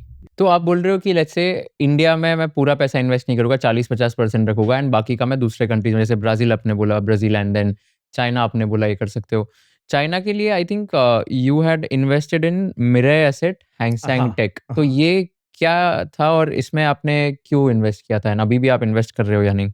सी अभी रिसर्च तो हम इंडियन मार्केट से कर रहे हैं, इन्वेस्टर्स भी मेरे मोस्ट इंडियन सारे इंडियंस ही हैं। जितने भी इन्वेस्टर्स हैं उन लोग कंफर्टेबल है अपनी मदर कंट्री में इन्वेस्ट करने के लिए। सो अब सिल्वर माइनर्स हो गए, कॉपर हो गए, यूरेनियम हो गए, इसमें तो आपके पास ऑप्शन नहीं है। बट चाइना में इन्वेस्ट करना था तो इंडिया में अवेलेबल था वो फंड। सो मेरा एसेट का एक फंड था जो चाइना के टेक्नोलॉजी इंडेक्स में इन्वेस्ट करके बैठा था, तो हमने उसके यूनिट्स इंडियन मार्केट से खरीद लिए। 16-18 रुपए में हमने खरीदे थे वो। अपने डीमेट में जाके आपको वो यूनिट म्यूचुअल फंड खरीदना, वो म्यूचुअल फंड है, ETF है, वो 16-18 रुपए में हमने खरीदे, वो 33 हुआ, हम एग्जिट हो गए, और वो 33 भी हो गया था with in 1 years time. But अभी आप रेकमेंड करोगे ये? नहीं, मैं अभी ये रेकमेंड नहीं करूंगा, क्योंकि जब भी आप ये ETFs में इन्वेस्ट करते हो, इनका फंड साइज तो फाइनाइट है, इनके यूनिट्स फाइनाइट है, बट जब ये इतना जोर से ऊपर जाते हैं तो NAV का जो प्रीमियम प्राइसिंग है वो बहुत जल्दी ऊपर शूट अप हो जाता है। तो वो जो शूट अप हुआ है वो अभी भी उतना प्रीमियम पे खड़ा है, वो प्रीमियम थोड़ा श्रिंक होगा मार्केट में। उसके बाद the real value investors will again come back, try to understand China is a big value story and then may be invest, but वो प्राइसिंग डिफरेंस अभी भी उतना ही है। और इसके अलावा और कोई ऐसे फंड नहीं है जो चाइना पे एक्सपोजर दे सकता है? I am not aware. अच्छा, ओके। बट वही है कि आप नहीं कर पाओगे, बिकॉज चाइना में इन्वेस्ट करने के लिए आपको ये समझना पड़ेगा कि चाइना का फाइनल आउटकम गोल क्या होने वाला है। आज आप चाइना में इसके लिए इन्वेस्ट कर रहे हो बिकॉज आपको इंडिया चीप लग रहा है। मैं ब्राजील में इसके लिए इन्वेस्ट कर रहा हूँ अगर मुझे इंडिया ओवर वैल्यू लग रहा है। अगर इंडिया चीप हो गया तो मैं इंडिया में फिर से आ जाऊंगा। इंडिया, ब्राजील, चाइना के अलावा और कोई कंट्री जहां पर आप इन्वेस्टेड हो? नहीं, अभी तो नहीं, but we are very closely looking at Indonesia. क्यों इंडोनेशिया? इंडिया का one of the major importing commodities oil, palm oil, हर जगह हमने पढ़ा ही होगा। वर्ल्ड की 2 मेजर कंट्रीज जिससे हम पाम ऑयल इंपोर्ट करते हैं वो है इंडोनेशिया और मलेशिया। अभी एक बहुत बड़ा मूवमेंट हो रहा है जो इंडिया में लास्ट 2-3 दिन में डिस्कस हुआ था, वो है इथेनॉल को 80% तक लेके जाने का कुछ प्लान हो रहा है। मतलब इथेनॉल को अभी तो E20 ब्लेंडिंग है इंडिया में, कि आप पेट्रोल में 20% इथेनॉल को ब्लेंड कर रहे हो। रिसेंटली अभी ये डिस्कस हुआ है कि 80% तक इसको ब्लेंड करने का प्रोपोजिशन डाल सकते हैं शायद। मतलब क्या होता है, लाइक पेट्रोल में 20% इथेनॉल डाल रहे हैं अभी तक। हाँ, तो शायद 80, अभी जो पेट्रोल है उसमें 80% तक इथेनॉल आ जाएगा। अच्छा, बट मतलब इतना ज्यादा 80%? बिकॉज हमारा जो इंपोर्ट है ऑयल का वो कम हो और हम पे फिस्कल डेफिसिट कम हो, तो इथेनॉल क्योंकि हम लोकली बना रहे हैं, हम बाहर से नहीं ले रहे। सारी शुगर मैन्युफैक्चरिंग कंपनीज ग्रेन जो बना रही है उनसे हम इथेनॉल बना ले, ब्रोकन राइस से बना रहे, मेज से बना रहे, शुगर मोलेसिस से बना रहे। तो जितना ज्यादा एथेनॉल उतना ज्यादा इंडिया का ऑयल इंपोर्ट कम हो जाएगा, और उतना कम डॉलर इंडिया को पे करना पड़ेगा। बट पेट्रोल 80% इथेनॉल से भी बन सकता है क्या? वो डिस्कशन अभी चल रहा है कि वो कितना सक्सेसफुल होगा, कितना एफिशिएंट होगा, it's still to be known. But Indonesia और मलेशिया में वो ड्राइव स्टार्ट हो चुका है। वहां पर लोग डीजल इंपोर्ट करते हैं, बट अभी वहाँ की गवर्नमेंट बोल रही है कि हम डीजल में ब्लेंड करेंगे सम फॉर्म ऑफ ऑयल। तो अब जो लोग डोमेस्टिक पाम ऑयल बनाते थे ना, बाहर इंपोर्ट ज्यादा नहीं करके खुद के लिए यूज करेंगे। तो इंडिया का जो पाम ऑयल इंपोर्ट भी हो रहा था वो महंगे भाव पे करना पड़ेगा, बिकॉज इंडोनेशिया मलेशिया भी खुद के कैप्टिव यूज के लिए यूज करने वाला है। Okay. So according to me edible oil का प्राइस देखने वाले हो, the next big rise which is going to happen. तो आपका घर पे जो कुकिंग ऑयल है that is going to become very expensive. Oh! Yes. And Indonesia में आपको लगता है फिर ये कंपनीज़ बेसिकली बेनिफिट करेगी बिकॉज़ वो कैप्टिव यूज़ के लिए यस, होगा। इंडोनेशिया लास्ट अगेन 15 साल से इसका स्टॉक मार्केट ने कुछ किया ही नहीं है, and smart money has started to put in money there. आपको टाइगर बाम पता है? एक रिलीफ बाम आता है, हुँ। वो tiger balm is Indonesian company. हाँ, हाँ, टाइगर बाम हाँ। ये तो सुना हुआ है, काफ़ी उसके पॉपुलर है। पैचेस भी आते हैं, करेक्ट। अगर आपको कहीं कुछ लग गया तो राइट। उसको हील करने के लिए। That's an Indonesian company. Hmm. कभी भी कोई इकोनॉमी में बुल रन स्टार्ट होने वाला है नहीं, उसका एक बहुत ओवर द क्लीन पिक्चर अगर आपको देखना है, उसका करेंसी देख लो। अगर उसका करेंसी अप्रिशिएट होना स्टार्ट हो गया, आप समझ जाओ कि एक कंट्री में for some time bull run आने वाला है। इंडोनेशिया का करेंसी अप्रिशिएट हो रहा है? धीरे धीरे करके स्टेबल होना स्टार्ट हो गया है।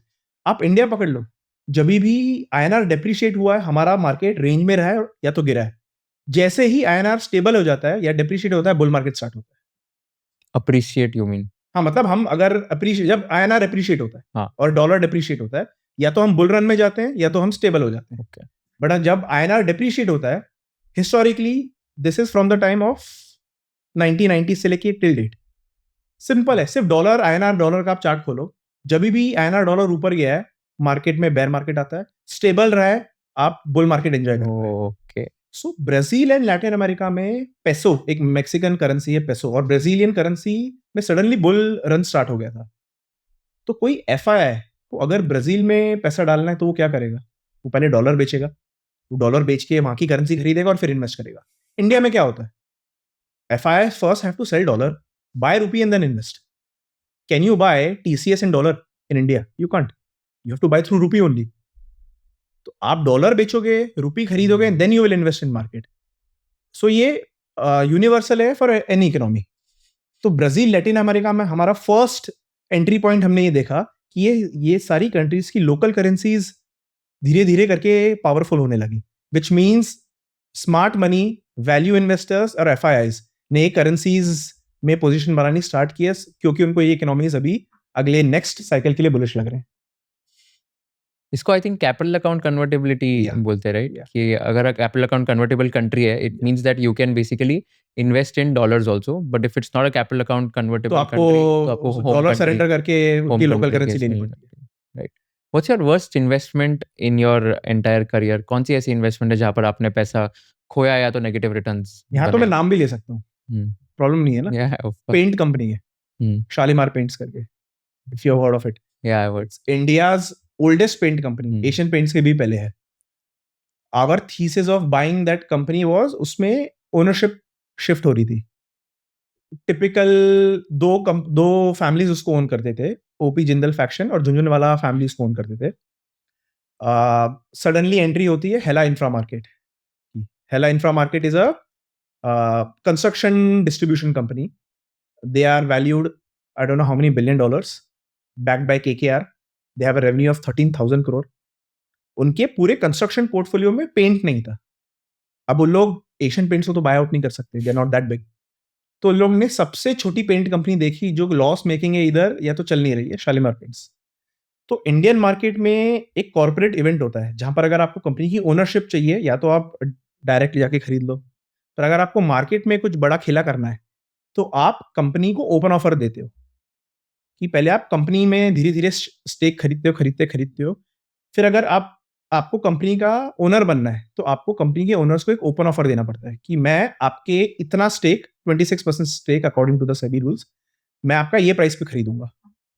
तो हेला इंफ्रा मार्केट ने पहले स्टेक खरीदा और फिर ओनर्स को, शालीमार के ओनर्स को ओपन ऑफर दिया that I will buy your entire stake at this price.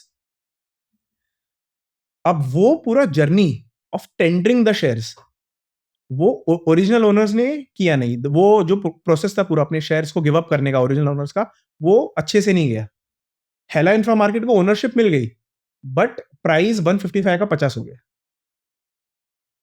सो हमने बाय किया था एक थीसिस से कि शालीमार पेंट्स शायद टर्न अराउंड होगा, क्योंकि one of the biggest distribution company is taking ownership of this. But वो कॉर्पोरेट टसल में हम फंस गए और वो कंपनी 1/3 हो गई हमारे बाय प्राइस से, एंड वी आपने had a reasonable stake in that company. तो आपने एग्जिट किया एग्जिट फिर किया 1/3 या 1/3, कितना पैसा लूज किया आपने? More than 60%। बाप रे। और कितना पैसा डाला था आपने? एग्जाम्पल 1 CR, वी हमने पोजीशन निकाला उसमें से 40 लाख। 35-40 लाख के आसपास। अच्छा। Yes. हम्म, पर ये एक सबसे बड़ा डिसएडवांटेज है हमारी कंपनीज में जिसमें हम इन्वेस्ट करते हैं, कि अगर किसी का दिमाग घूम गया तो पूरी कहानी बदल जाएगी।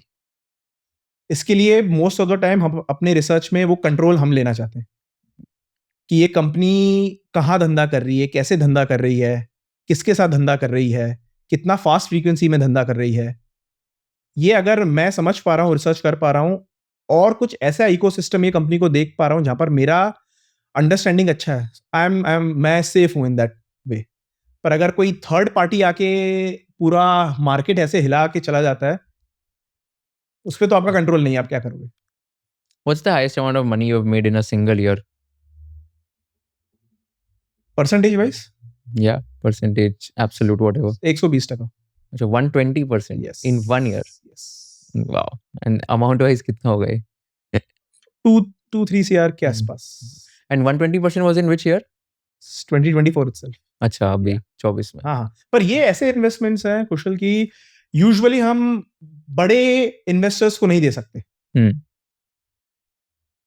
क्योंकि इनमें लिक्विडिटी नहीं होती, इनमें कोई सेन इन्वेस्टमेंट थीसिस बना नहीं सकते आप। इसमें ऐसा ट्रिगर पे मैंने इन्वेस्ट किया था कि अगर मैं आपको बताऊं तो मे बी इधर यू लाफ और आप सोचोगे ये कैसे कर लिया।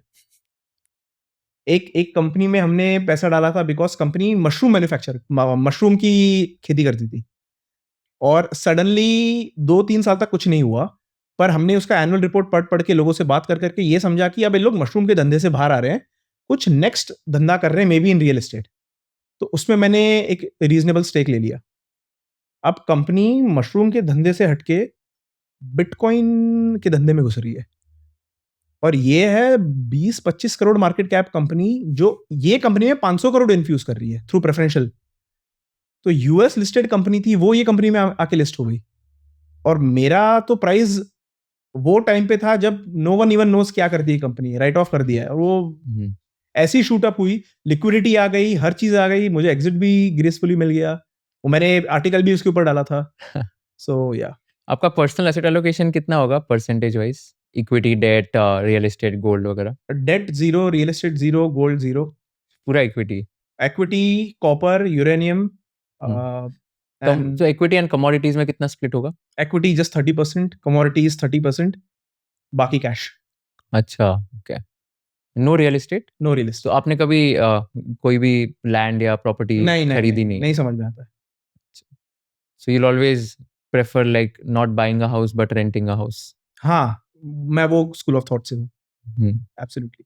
मुझे रियल एस्टेट का चीजें समझ में नहीं आती कि पीपल मेक मनी यार वहां पर, बट मुझे वो मैथ्स नहीं समझेगा। मुझे चाहिए लिक्विडिटी, मुझे कल चाहिए, मैं कल मेरे इन्वेस्टमेंट से निकल सकता हूँ और कुछ ऐसे आइडिया में डाल सकता हूँ जहाँ पर मच बेटर रिस्क रिवॉर्ड है। राइट। तो हम वही कंपनीज का रिसर्च करेंगे जहाँ पर मेरा ग्राउंड रियलिटी में जानता हूँ, मुझे पता है अगले 2-3 क्वार्टर में इनका क्या रफ नंबर्स हो सकता है, लॉस कर भी रहे हैं तो क्यों कर रहे हैं वो भी समझ में आना चाहिए। सो अभी एक कंपनी है जिनको हम रिसर्च करके बैठे हैं और वो कंपनी का मेरा 2.5 साल से रिसर्च चालू है। 2023 में मैंने उसको आइडेंटिफाई किया था।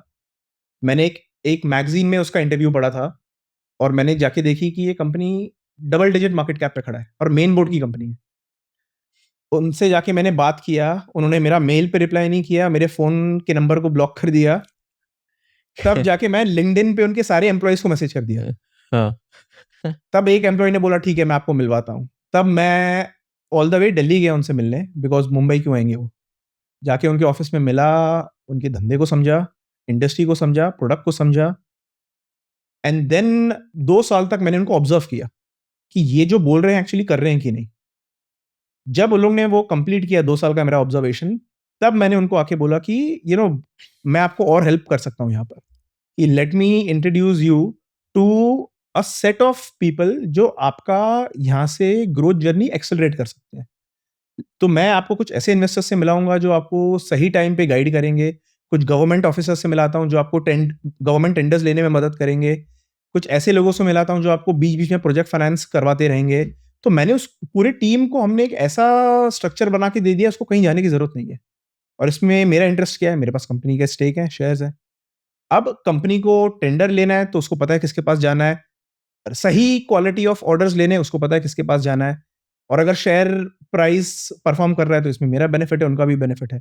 तो मैंने वो कंपनी को एक ऐसा सॉल्यूशन क्रिएट करके दिया जिसमें दे आर बेनिफिटिंग, और मैंने मेरे इन्वेस्टर्स को ऐसा सॉल्यूशन बेनिफिट करके दिया जिसमें उनके लिए एक बहुत बड़ा एग्जिट है।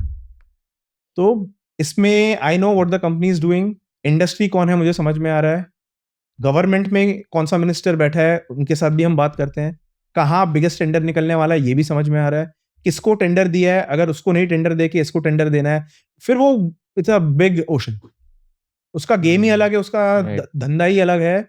जो आपने इतनी सारी कंपनीज देखी है मल्टी बैगर्स लास्ट 4-5 ईयर्स में, ऐसे ही तो ऑर्डर नहीं मिलते।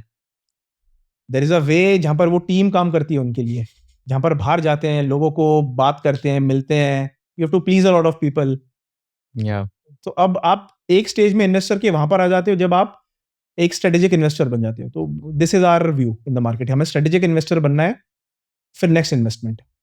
आई have big respect for Warren Buffett, Peter Lynch, everyone, but मैं वो नहीं बनना चाहता। तो आप कौन बनना चाहते हो? Apoorva Sharma in my better version. क्या बात है! Yes. That's a lovely answer. Who is one investor you admire the most? I used to admire Mr. Siddharth Bhaiya of Equitas until recently he Yeah. passed away. Hmm. This is and there are some couple of very core investors. I work with them also, but I can't name them. I asked them, but I can't name Have them. you had met Siddharth भैया? No, I've not. Okay. And क्या ऐसे पसंद आता था आपको उनके investing style It's के बारे में? contrarian call. So I think जब वो बेरिश हुए थे इंडियन मार्केट में, उसके बाद ही मैं बेरिश हुआ था इंडियन मार्केट्स में। बट उनकी रीजनिंग अलग थे, मेरे थोड़े रीजनिंग अलग थे, but that supported in a grand scheme of things. Word. Yes. Super interesting. Thank you so much for doing this. What an insightful conversation. Last question. If you were in the shoes of Kushal Lodha and if you were interviewing Apurva Sharma, what is one question you would like to ask him? What Ras Capital has to offer you? So what Ras Capital has to offer you? So again, we are a SEBI registered boutique research firm. We have 3 products that satisfies all the investors. हमारे पास एक investor है जो 5 लाख का portfolio भी है, हमारे पास investor है जिसका 5,000 करोड़ का भी पोर्टफोलियो है। 5,000 करोड़ का? हाँ, 5,000 crores. Wow. हमारे पास Can investor I ask who is this? I wish. सो जब आपको काम करना है मार्केट में, आपको शॉर्ट टर्म आइडियाज पे भी काम करना है, आपको लॉन्ग टर्म आइडियाज पे भी काम करना है। So we have products for all those things. हमारे सारे प्रोडक्ट्स संस्कृत नाम पे बेस्ड हैं। Sarvada for long term, Prahand for short term, Kriti customise for people who want everything in their portfolio, pre IPO, long term, short term, structured deals, हर चीज की research available है। But ये जो बोल्ड कॉल लेने का एक हमारा मार्केट में प्रैक्टिस हमने किया है, हम वो मेंटेन करना चाहते हैं, क्योंकि हम एक ऐसे स्पेस में कुशल काम करते हैं जहां पर हमें एक्सट्रीम कॉल्स लेने पड़ते हैं। आप कभी कोई अपने इन्वेस्टर को 80-90% कैश कॉल देने के लिए बोल ही नहीं पाओगे, कोई करेगा ही नहीं, पागल हो गया क्या। बट व्हेन पीपल सी कि उसके होने के बाद इतना बड़ा हमारा डाउनसाइड सेव हुआ है, देन यू स्टार्ट थिंकिंग कि इसने ऐसा क्यों बोला, कहाँ शिफ्ट हुआ है। तो वो फीचर हम अपने प्रोडक्ट्स के थ्रू लेके आते हैं। कॉल्स जो स्ट्रीट नहीं समझ पा रहा है क्यों ले रहे हैं, बट इन दी एंड वो बेनिफिट कर रहा है लार्जर स्कीम ऑफ इन्वेस्टर्स को। So when we give out calls, वो कॉल्स ऐसे होते हैं कि वो शायद आपके पूरे इन्वेस्टमेंट के रोड मैप को चेंज कर देगा। तो आप एक टाइम पे इंडिया पे इन्वेस्टेड हो, आप शायद 3 महीने बाद ब्राजील में इन्वेस्टेड हो, 3 महीने बाद मैक्सिको में इन्वेस्टेड हो, और इंडिया मार्केट अगर मुझे चीप लग रहा है तो मैं फिर से 100% इंडिया मार्केट में आ जाऊंगा, अभी तो नहीं आऊंगा। Amazing.